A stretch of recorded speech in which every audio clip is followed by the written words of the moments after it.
Hello world, Oddtom here, and today I'm taking you back to 2009 with a real gem from Mamura Hosoda. Well, actually, I think anything directed by Hosoda is a gem, but today I'm talking about Summer Wars. Movies directed by Hosoda often include strong female leads, and in this comedic drama, high schooler Natsuki Shinohara dupes Kenji Koiso into becoming her unwitting boyfriend for hire. She promptly whisks him away to introduce her new fiancé to her entire family in what is sure to be a comedy of errors as they attempt to maintain a little white lie that becomes more and more complex. Or at least, that's what this movie would have been about, but Japan's favorite fall guy steps in to ruin the party. That's right, those gosh darn Americans have done it again. Or rather, someone who has visited America, but he only did it because Americans forced him to. Those gosh darn Americans. This time, they've created an artificial intelligence named Love Machine, whose sole directive is to wreak absolute havoc on the virtual world of Oz, a social media program that also controls the world's infrastructure, including personal assets, medical and fire dispatch, traffic signals, and, apparently, satellite control systems. Takashi later speculates that it may even control nuclear missiles, but that could easily be an exaggeration. The members of the Jinouchi family each take turns attacking the program that has infiltrated Oz, and it soon becomes clear just how powerful the thing really is as the threats begin to extend beyond the virtual world and into the real world. It's all fun and games until someone tries to drop a satellite on a nuclear power plant.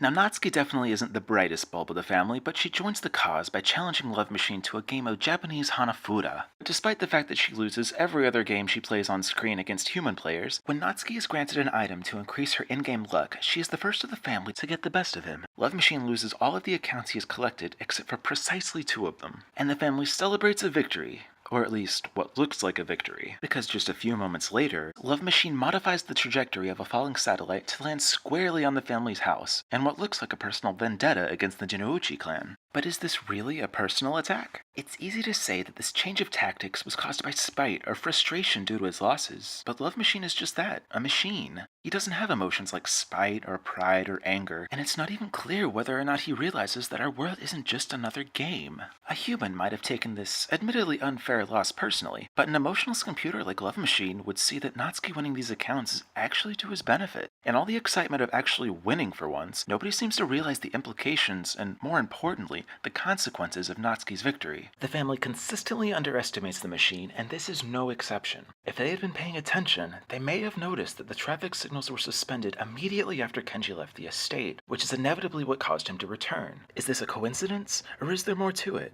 From his point of view, everything that poses a serious threat to him, King Kazuma, Kenji and the code-breaking signal, the supercomputer that almost trapped him, his creator Wabasuke, and the person challenging him to Japanese Hanafuda, their IP addresses are all coming from the same place. On top of that, Natsuki has just gathered a majority of the world's economy into a single metaphorical basket, which also happens to be in the same physical location as all the other threats he is facing. Any decent tactician would see the obvious choice. Removing this single target would eliminate everything that has threatened him up to this point, as well as send the world into an economic crisis. Whether or not they realize this, what the family does realize is that they are in a spot of trouble. Natsuki may have won back all but 2 of the accounts, but 2 is all that Love Machine needs to accomplish his objective. So just who do these accounts belong to? The first is obvious. In order to control the satellite, he would have to keep the highest ranking account in the related government agency.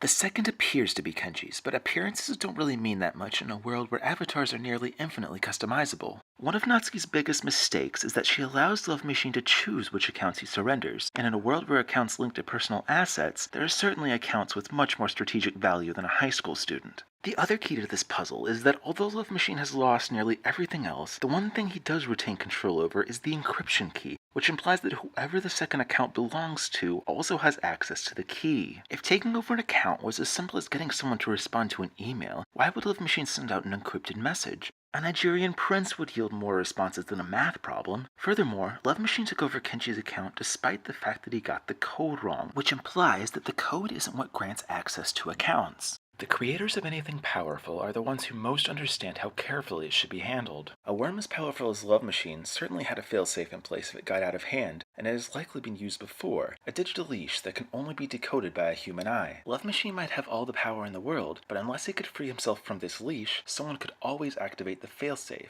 If I were riding a worm that took over Oz accounts, the first thing I would do is make sure that it couldn't take over mine. So when this code is broken, it allows Love Machine to take over the only account that stood in his way. Love Machine's second form, and the avatar most associated with him, belongs to Wabasuke, his creator. Wabasuke admits that he knew Love Machine was potentially dangerous when he built it, and I refuse to believe that anyone brought up by Sakae would knowingly unleash this thing on the world. He must have built himself a kill switch, but without access to his account, there's no way to activate it. Apparently Love Machine knows this too, or at least thought he did, which would explain why he used the code to protect access to the satellite trajectory. It was the most secure protection he was aware of. But he wouldn't have access to it without Wabasuke's account. Thankfully, Wabasuke is talented enough to rewrite the program under pressure, and he manages to inject a version of the kill switch code just in time. Love Machine's defenses are taken out, and he's brought down with a good old-fashioned punch to the face. Simon, sometimes violence is the answer. So the movie ends here, and we celebrate a happy ending. But is this really the end of the story? Certainly with Love Machine no longer a threat, the world goes back to normal, right?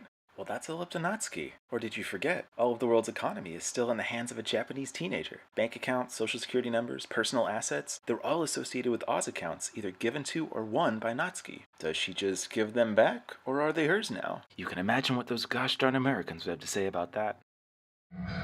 You'll float down there. We'll float down here. Yes, we do.